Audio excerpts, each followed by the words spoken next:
JewishHistory.org presents Rabbi Wein's 5,000 Years of Jewish History. One video clip at a time. Clip number 49, Haskalah. The Hebrew word for enlightenment is Haskalah, and the movement was called the Haskalah movement, which had great influence on the Jews of Eastern Europe. Now, the Haskalah, or the Maskilim, that's the name for those who belonged to the movement, was not very popular. It didn't have millions of adherents. But because it was an elitist movement, it was a movement of scholars, it was a movement of the elite, well, so it had a great influence on the Jewish world.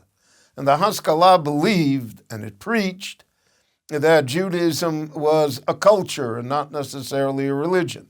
The Haskalah saw itself as a buffer against anti-Semitism.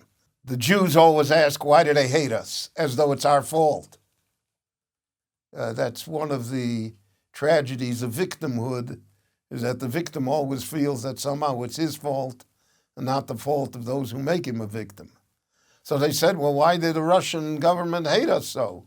Why did they have all of these laws against us? And the Haskalah came up with a naive answer. It's because we don't have a culture. Now, we're going to have a culture. Hebrew language will be a culture. Yiddish language will be a culture. We'll have drama. We'll have art. We'll have poets. We'll have musicians. We'll be a cultured people. When we're a cultured people, nobody's going to hate us. They're going to appreciate us. They're going to say, what a wonderful culture.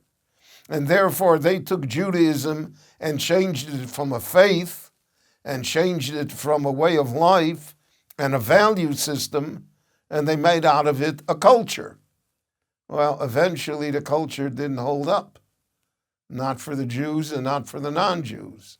But in the 18th and 19th centuries, Haskalah gained great ground within Eastern Europe, and it brought to the breakdown of the old traditional Jewish way of life and ushered in a new era fraught with changes and disasters. I'm Rabbi Wein, and I thank you for watching. For more on Jewish history, go to JewishHistory.org.